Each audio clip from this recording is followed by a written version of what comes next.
So this is Lin Dunn. This is the GM of the Indiana Fever. And as much as we all hate Christie Sides, I think that it's actually the fault of Lin Dunn. I think she should be the worst. Like, if we're, like, ranking who is most at fault, I think maybe you could say the owner of the team is at fault because Lin Dunn hasn't been fired. Like, Lin Dunn, again, is a GM of this team. So, she took over in 2022 as general manager. And we want to talk about, again, look, she's probably a Hall of Famer.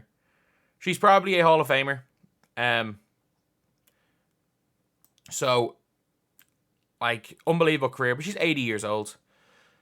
If you want to see every single thing that the Indiana Fever have done since Lin Dunn took over in 2022. In her first season, so in February 2022, in her first season as the GM, the team goes 5-31. They won 5 games in the entire season in her first season. After her first season, what does she do as a GM? She hires Christie Sides, signs Christy Wallace, and signs Erica Wheeler to a max contract. Max contract Wheeler. And that was her first real offseason. She had a small offseason, but her first real offseason. In 2022, I just want to check something. When it comes to the 2022 WNBA draft. So that was her first real decision as a coach. And what did she do? She took Nalissa Smith over Shakira Austin. And she took Lexi Hull with the 6th pick of the draft to barely play her. To be fair, there's nobody that great in this draft lower than Hull. But you had a chance to take Shakira Austin. Was she an All-Star last year? Was she an All-Star? No, she was on the All-Rookie team. To be fair, it's not that bad a take. But Shakira Austin healthy is better than Alyssa Smith. A lot better. And her first offseason, she signs. Obviously, they win 5 games. And then she just looks into getting Aaliyah Boston. Like, if you don't get the number 1 pick in the 2023 draft, you don't really get anyone. She looks into getting Aaliyah Boston. And then the team gets a little bit better because of Aaliyah Boston. And she looks into getting Caitlin Clark. And then what does she do last offseason?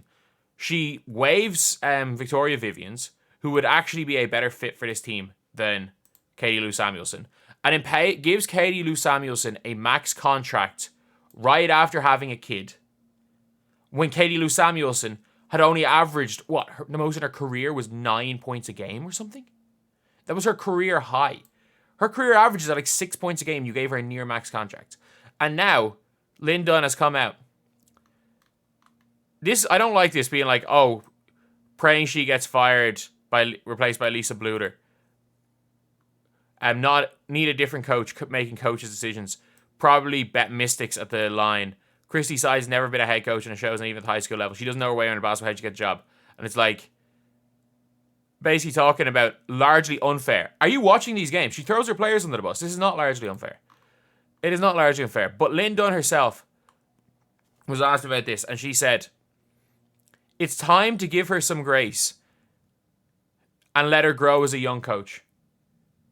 Christie Sides is not being fired anytime soon by Lin Dunn.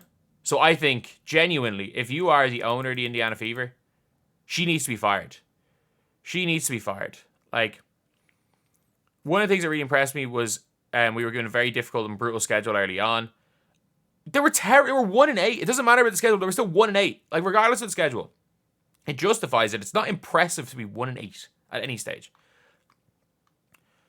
She has led this team through enormous amount of adversity. She's not led anyone anywhere. She's thrown them under the bus when they lose games. She's not led anyone anywhere. You can tell. You can tell literally in the game yesterday.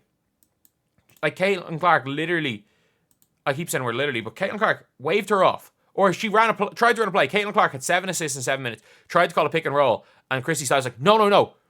Dantas in the game. We go into Dantas. And Caitlin was like, why? What I think is impressive is that she didn't allow a brutal schedule to tear us apart. Instead, it's pulled us together. Nothing to do with her. It is nothing to do with her. Instead of beating her up, let's pat her on the back for what she's accomplished. What she's accomplished, she looked into getting. She looked into getting Caitlin Clark and Leah Boston. That is all that Christie Sides accomplished. If you give them a good coach, this is a plus 500 team. There have been multiple games that Christie Sides has lost for them. No games where coaching has won them.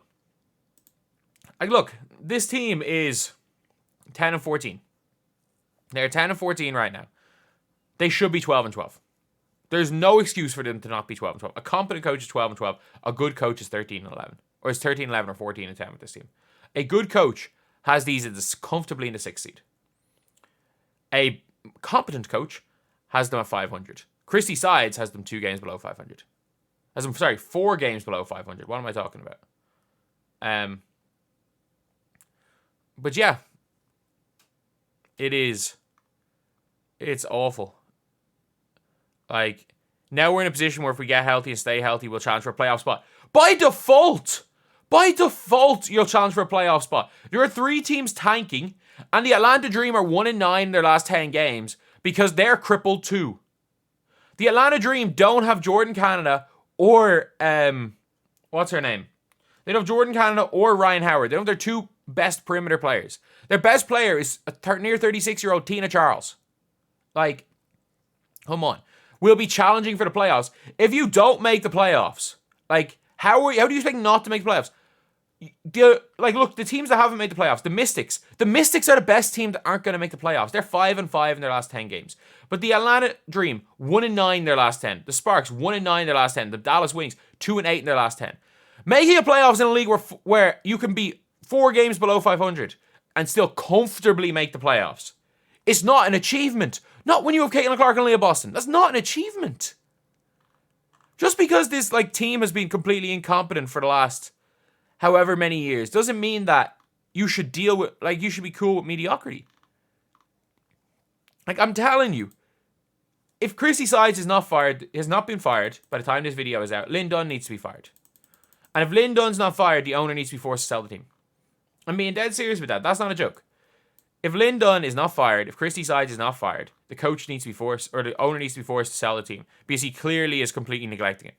He's clearly completely neglecting everything with the WNBA. And if you're the WNBA, you're like, well, I mean, we kind of have to